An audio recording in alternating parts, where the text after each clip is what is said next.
आखिर कौन है प्रेमानंद महाराज, जिन्होंने विराट कोहली से लेकर बड़े बड़े सेलिब्रिटी को अपना भक्त बनाया हुआ है। कैसे प्रेमानंद महाराज जी साधु बने और उनके पास ऐसी कौन सी दिव्य शक्ति है जिसकी वजह से इतनी बड़ी समस्या होने के बाद भी वे अभी तक जीवित है। क्या प्रेमानंद महाराज जी सही में भगवान श्री कृष्ण के अवतार हैं? इसकी सच्चाई के बारे में जब आपको ये सबूत दिखाएंगे तो आप भी यकीन नहीं कर पाएंगे। तो चलिए जानते हैं प्रेमानंद महाराज जी के बारे में कुछ ऐसी बातें जो बेहद कम लोगों को पता है। प्रेमानंद महाराज जी को आज कौन नहीं जानता। वे इन दिनों सोशल मीडिया पर इतने वायरल हैं कि उनके भजन और सत्संग सुनने के लिए लोग विदेशी से भी भारत आते हैं। केवल आम जनता ही नहीं बल्कि बॉलीवुड से लेकर क्रिकेट जगत के कई बड़े बड़े सेलिब्रिटी भी प्रेमानंद महाराज के भक्त हैं। इतना ही नहीं, जब प्रेमानंद महाराज जी वृंदावन की गलियों में निकलते हैं तो उनके दर्शन पाने के लिए लोगों की भीड़ लग जाती है और उनके दर्शन पाकर लोग अपने आप को धन्य महसूस करते हैं। प्रेमानंद महाराज जी की ख्याति का अंदाजा इसी बात से लगाया जा सकता है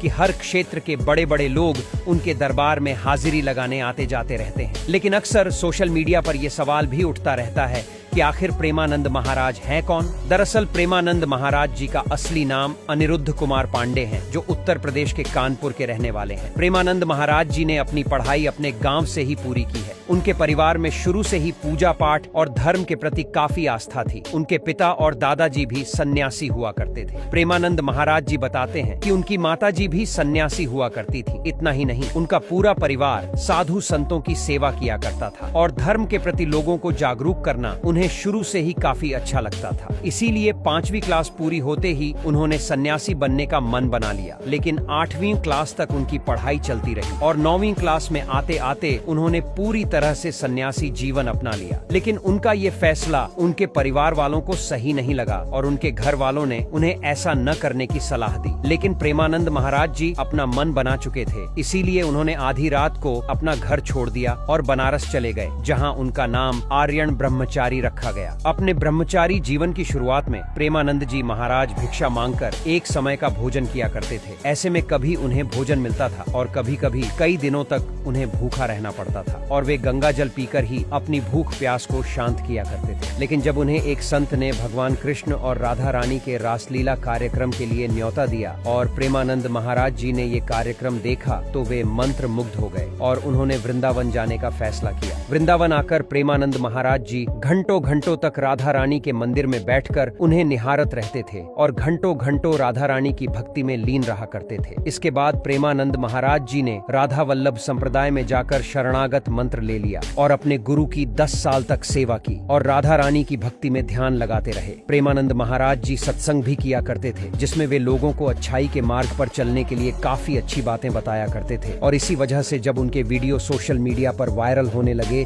तो केवल भारत ही नहीं बल्कि विदेशों में भी उनके लाखों भक्त बन गए और आज बड़े बड़े सेलिब्रिटी भी प्रेमानंद महाराज के दर्शन के लिए वृंदावन आते हैं। कुछ लोग प्रेमानंद महाराज जी को भगवान कृष्ण का अवतार भी बताते हैं, लेकिन प्रेमानंद महाराज जी का कहना है कि वे तो केवल भगवान कृष्ण और राधा रानी के एक छोटे से भक्त हैं। इससे ज्यादा वे और कुछ भी नहीं है और यदि किसी को भक्ति करनी ही है तो वे उनकी नहीं बल्कि भगवान कृष्ण और राधा जी की भक्ति करें। दोस्तों, प्रेमानंद महाराज जी के सत्संग सुनकर बड़े से बड़े पापी लोग भी अच्छाई के मार्ग पर चलने के लिए तैयार हो जाते हैं। क्या आप भी प्रेमानंद महाराज जी को एक सच्चा संत मानते हैं? तो वीडियो के कमेंट में राधे राधे लिखना बिल्कुल ना भूलें।